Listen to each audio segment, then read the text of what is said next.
Alors, la vidéo du jour, comment comprendre les différents niveaux de plongée des différentes organisations. Ça, c'est souvent une remarque que j'ai. Moi, entre les différents niveaux français, américains, je n'y comprends rien. Alors déjà, j'ai parlé des deux grandes familles qu'on peut voir, c'est les standards français ou UCMAS et les standards américains. Donc deux contextes différents. Standard français, on autorise la plongée sportive profonde avec des compressions. Les standards américains, c'est plus la plongée sécuritaire sans avoir besoin de faire des paliers de décompression. Et de là découle toute la logique des niveaux. Ensuite, 4 niveaux par organisation, niveau 1, 2, 3, 4. Chez les Américains, on appelle ça Open Water, Advanced Diver, Rescue Diver et Dive Master, avec l'accent en plus.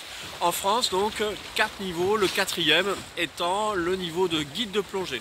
Donc en France, un guide de plongée qui est responsable de la palanquée et qui peut l'emmener faire de la plongée avec décompression si celle-ci en a le niveau. Pour les systèmes américains, le 4e niveau, même chose, c'est le Dive Master, c'est celui qui peut organiser des plongées, toujours sans décompression, où là il est moins responsable de palanquer puisqu'en fait il emmène plusieurs binômes qui eux-mêmes sont autonomes. Alors là où ça se complique un petit peu, c'est au niveau français, on a aussi des aptitudes qui ne sont pas des niveaux.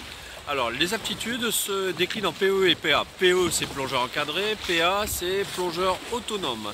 Donc ça a été fait pour faciliter l'intégration des certifications étrangères dans le système français qui est un petit peu compliqué et aussi pour apporter une diversité dans les formations.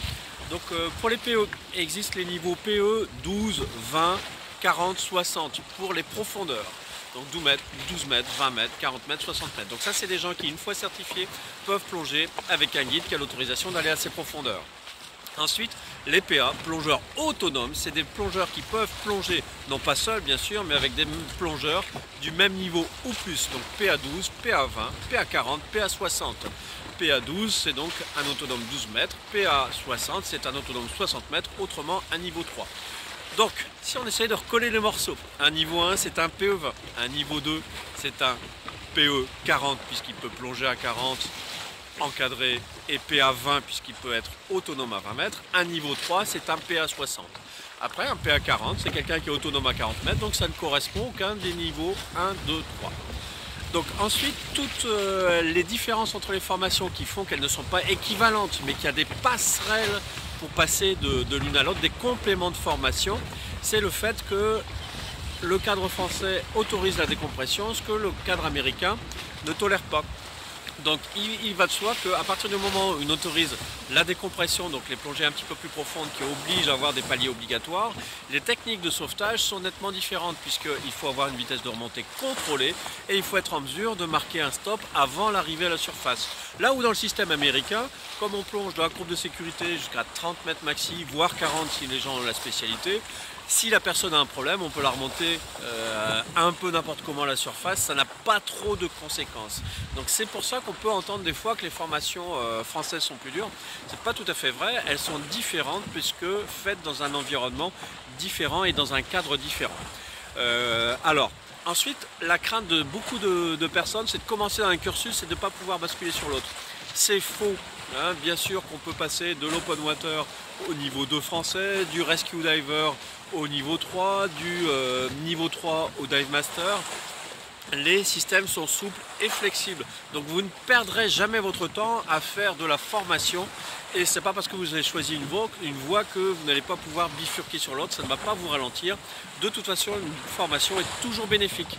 Voilà, j'espère que je vous ai un peu éclairé sur les différents niveaux. J'ai oublié de préciser que pour les niveaux américains, un open water, donc il peut plonger à 60 pieds, c'est-à-dire 18 mètres, concrètement 20 mètres. Un advance, il peut aller jusqu'à 30 mètres. Ensuite, les autres niveaux peuvent dépasser 30 mètres uniquement s'ils ont la spécialité profonde.